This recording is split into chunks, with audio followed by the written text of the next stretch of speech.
Welcome back to another episode of the Startup Show. Today we are here at the Pirates Hub of one of the biggest telecommunication companies, Swisscom, in Switzerland. Today I'm pleased to introduce you to Arijana, the Business Development Manager at Swisscom. Welcome to the show. Thank you. It's great to be here and welcome to the Pirates Hub.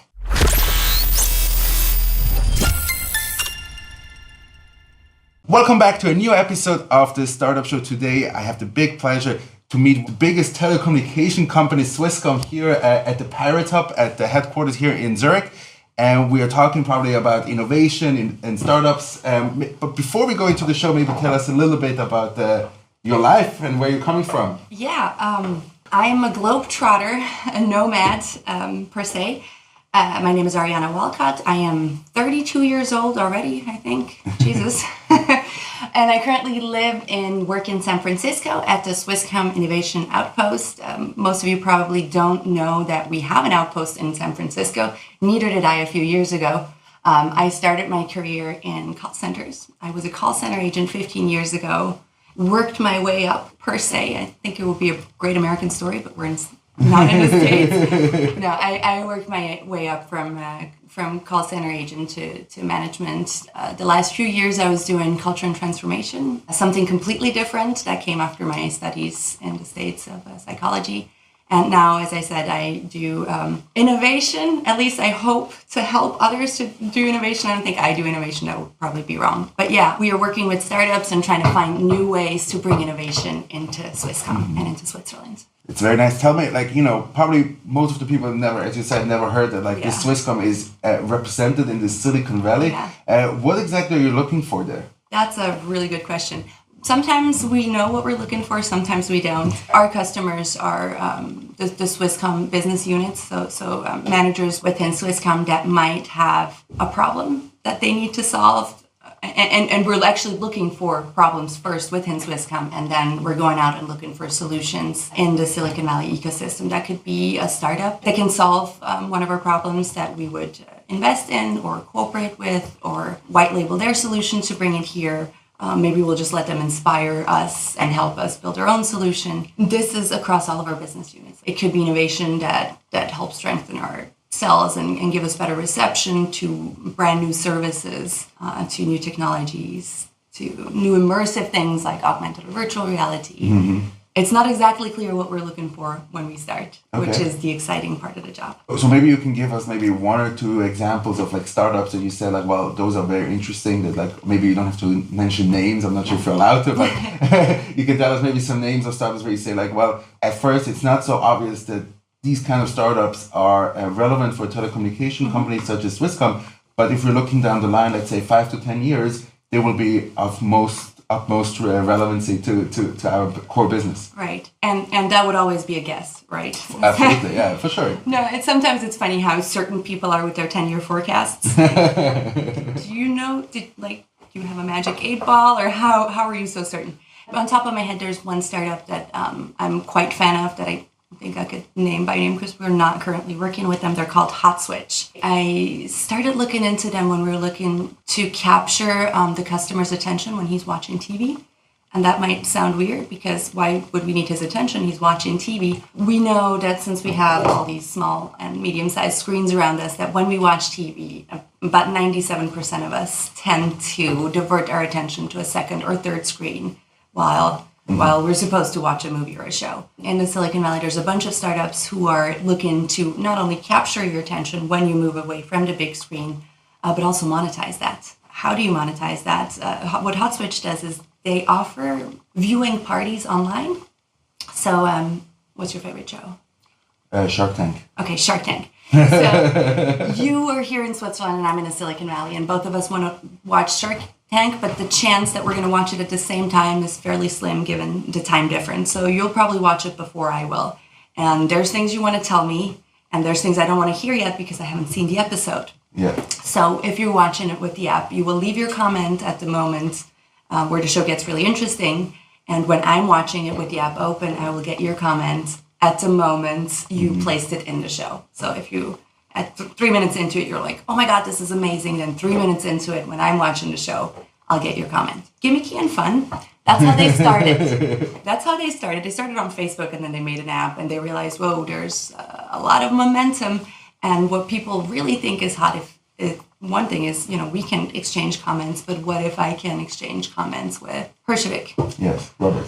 Yes, thank you. So let's say I'm watching Shark Tank, and there's this guy pitching. I'm like, Robert, you need to invest. Then I will write like, Robert, you really need to invest. And what if Robert writes back, yeah, thanks for the tip, or I just might. So it's a little chatbot, an AI that will respond. Of course, it's not the actual character. But nonetheless, the engagement is there for the customer. And how do they monetize it? Well, they get really great insights about what people watch, how they watch, what characters they respond to, which scenes were interesting. So they get way more which data. one were boring? Probably more interesting. When did they start using the app? Yes, or even as far as when should you place the commercial, how long is tolerable, did they engage with the commercial or not? So they get a lot more data out of it than a Nielsen can. Yeah, absolutely.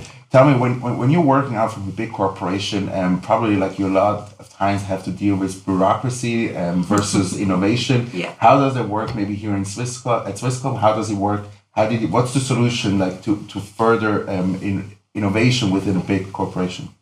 Well, there's 4 of us in the Silicon Valley that do management for Swisscom.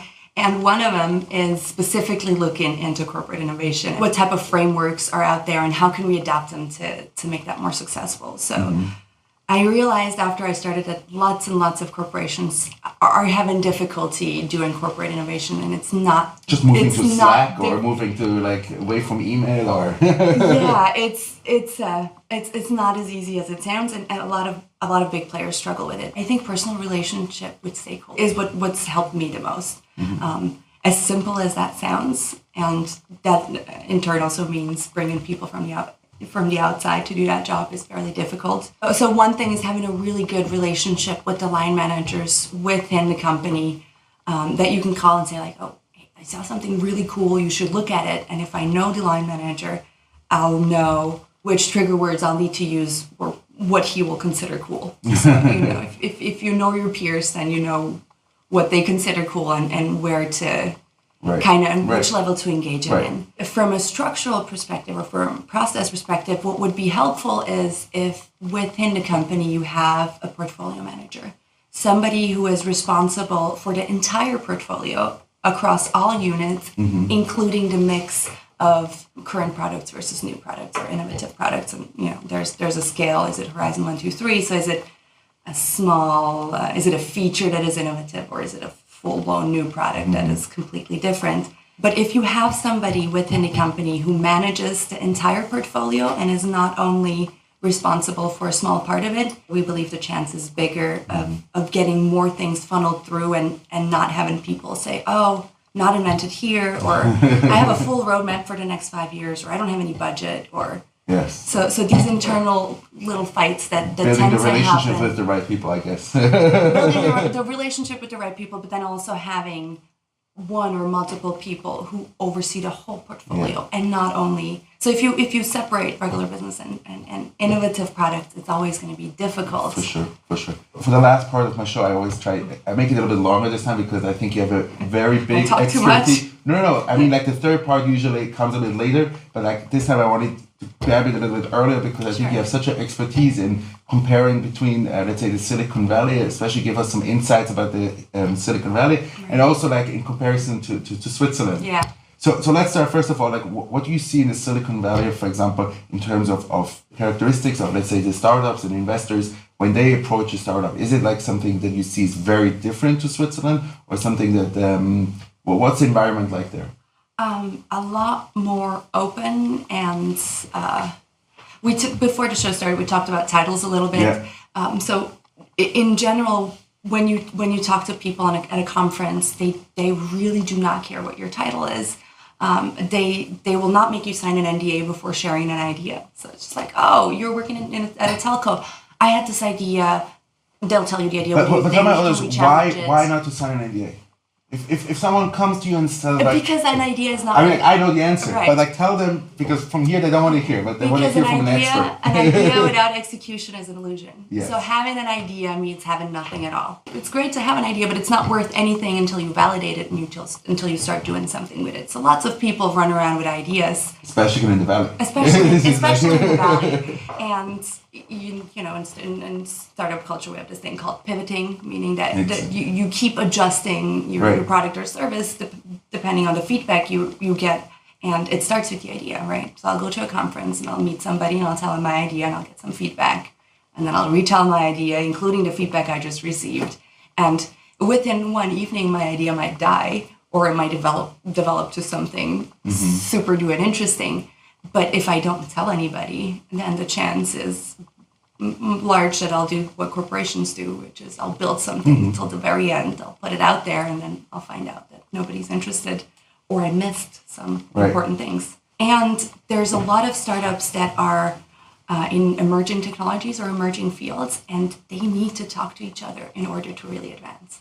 So I do a lot of AR and VR, and I talk to a lot of VR startups, and I will visit one that will go, this is awesome what you guys want to do. There's another startup, they're kind of our competition, but you should talk to them as well because they are thinking about that. On one side, they need to talk to each other in order for all of them to advance because everybody's more or less new.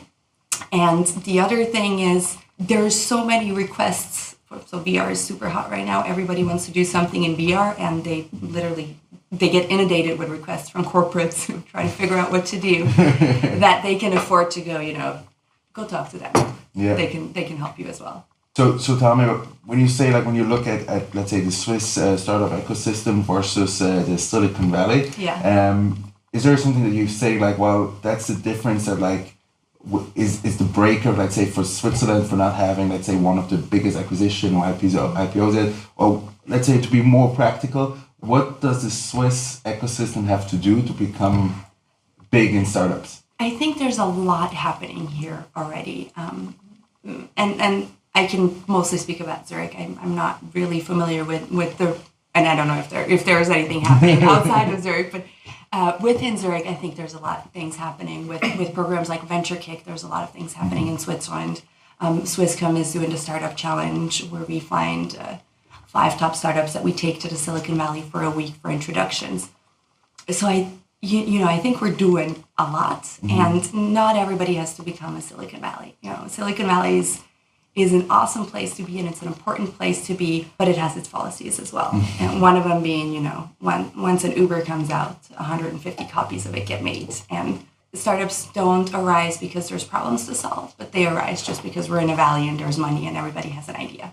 So I wouldn't want Switzerland or Zurich to become the next Silicon Valley. What I think we could still use a little bit is a change in VC culture or the way we fund. Again, when I compared to all the other emerging startup hubs like Tel Aviv and Berlin, etc., nobody has the culture, the investment culture that exists in a Silicon Valley. But I think a little bit VCs that are a bit braver or fund managers that dare to invest in things that might be new to them. So it's not, okay, this looks like something I've seen before, or this already exists in a valley and was successful, let's try it here.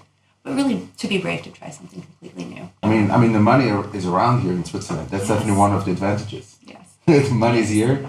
We're lacking maybe a little bit the people who say like, okay, like I give up on my corporate salary, but I'm going in for that. I lived in Israel for a long time, so I saw a little bit the startup system there. And what I always, let me know if you agree with that statement, but like what I saw in Tel Aviv is like people started like raising money way too early, so they would come with a presentation. While in Switzerland, like they want to have the perfect product, and then it's a statement. You can agree or disagree, and then they say like, well, the product is perfect, but maybe like just slightly too late for the market right now because it was perfect like a year ago, but like till you develop. So is that something that you also see sometimes that like maybe in Switzerland it's just like takes a bit too long for people to execute? I'm actually surprised sometimes. Swiss startups still seem to be quite agile and resourceful and less corporate than I might have expected. At the same time, I'm really sure that in order to get funding here, you have to come a bit more prepared than in a valley. And for your first startup, it might be the same in a valley. For your second startup or your third startup, if you're established, there's VCs that will basically say, I'll fund you no matter what you do because I believe in you and you're so awesome and you find the right people and here's money. Write your paper, write it on a napkin, your idea, and we're good. I think we're not quite there yet here in Switzerland, and I'm not sure that we should be. Okay. A little bit of due diligence. Can't hurt. I think it's cool if we go to the level of a business canvas, as long as we understand that this is a fluid document that we can make radical changes to every week if necessary, but have an idea what your plan should look like and think about all the aspects of your business from the beginning. So the whole, I'm just going to do whatever and then figure out there might be legal implications or technical implications. That's not being agile. Yeah, for sure. Right? Because you still wasted your time. Yeah. And I thank you very much for these insights. I hope one day I'll make it to the Silicon Valley. I've never been personally, so I hope one day I'll make it. I'm happy to host you. Thank you very much. I'm happy that I got Silicon Valley into my show finally. That's great. Thank you very much, everyone, for watching, and I'll see you very soon with a new episode of the Startup Show. Have a good day, everybody.